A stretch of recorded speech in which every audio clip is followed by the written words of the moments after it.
Hello, everyone. Welcome to Astrology Insights. My name is Ricardo, and in today's episode, we're going to talk about a horoscope. What is it? What is a horoscope, and what is it not? Vincent, welcome. Could Thank you you. explain a little bit on what a horoscope is exactly? Yes, of course.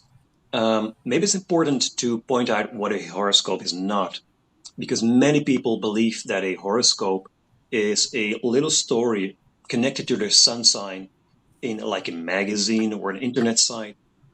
And that's actually not what it is. Um, a horoscope is what many people also call a chart. It's a drawing of um, a very small selection of heavenly phenomena. Heavenly phenomena corresponding to the moment and the place of your birth or the birth of whatever. Anything that can be born, anything that can be begin, can have a chart. In other words, a horoscope. The word horoscope actually is a Greek word and it means originally to see the hour. So to see the quality of the hour or even the minute that something is beginning, like the birth of a person or whatever else. Interesting. Interesting. Thank you for that. So, I got triggered. You said a horoscope, it can be a birth of a person, but it can also be something else. Like, Yes. like what, for example? Well, everything that has a beginning can have a chart. Um, So a, also like a foundation of a business. of course, um, a horoscope or a chart is like a symbolical map of the energies involved into that which is beginning. So, and it says something about the energies that this thing that began is embodying. So it could indeed be a business or a group, like when you start a group of friends, and you have a certain date that you all met, No like at a way. festival or whatever. You can have a chart together. But also countries or cities were founded once. There's often some countries have a declaration of independence. Other countries were really founded. There are many ways to begin something, whether it be the life of an individual or of a group or an organization, company, That whatever it can. Yes. that's like super interesting. I didn't know Yeah. this. And I got so many questions, but let's save those for another episode. Sure. For me, I started like my astrology journey started whenever I read about the birth chart, Hmm. and I really like the explanation you just gave that it's like if I sum up correctly, a representation of all the planets on the exact time that you were born at the exact place that you were born. It's like a visual representation, and it's not just like some story that you read in the magazines, which I also thought was very interesting that you said this. Yeah. Because what is the difference then? Like, what do you read in the magazines, and how is it different from Mhm. the actual horoscope? Well, the horoscope or the chart is, as I said, a very small selection of heavenly phenomena.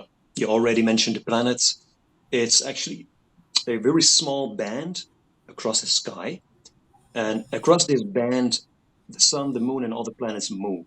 They don't move, scattered around the heaven or the sky.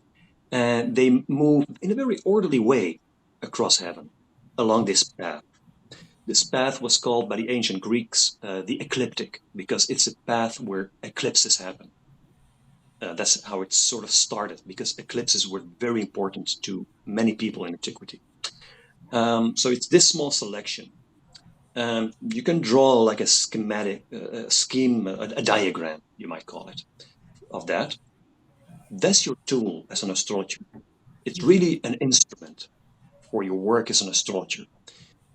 Then, when you have this tool, it depends on the skills, the quality, the inspiration of the astrologer, what you can say about it, um, what meanings you can assign to them. And there are ways, it's also very organized um, set of instruments to explain the meaning of this diagram. but it's actually that what you're doing. You're explaining a diagram of the sky um, in a specific moment, specific time, and the popular horoscope, in the sense of a story about your sun sign, is an example, but a very limited example of interpreting um, one part of the symbolism. It's not a chart, actually. It's just of all the symbols in the diagram, you're just picking one, which is the position of the sun at the Hmm. moment of your birth. The reason for that is that everybody knows, almost everybody knows, the date, his own or her own date of birth. And it's very simple. The day of birth is connected to a certain position of the sun um, in the zodiac. The zodiac is this very band, this ecliptic, divided into 12 parts with these ancient names, the zodiac signs.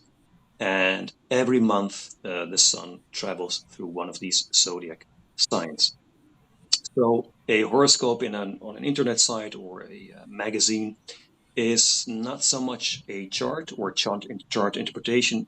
It's just a very general interpretation of this one symbol, this one element in the total chart or horoscope. Interesting. So that actually resonated a lot with me as because when I was reading these magazines, it's always very like, you know, in a way everyone could relate with what is being said. It can be very broad or like widely interpreted. Um, but it's interesting that you say it's just the sun sign. So because there is a moon, there is a Venus, there is an ascendant, there is a midheaven, and they all have different qualities, and we'll elaborate on that in next episodes, very deeply. Um, but it's just a part of the puzzle. That's how A I very see it. small part. Yeah, Interesting. Thank you, Vincent, for sharing with us you're what a welcome. horoscope is and what it's not, what according to popular beliefs it is. Um, Thank you, listeners, for listening and viewing our episode of today. In our next episode, we'll be talking about these different planets, and not only the sun sign, just the total representation and all of the qualities that they represent. So be sure and feel free to subscribe and follow us so that you'll get a notification when this next episode is gonna pop up and be in the air. So thanks in advance, and I hope you have a great day.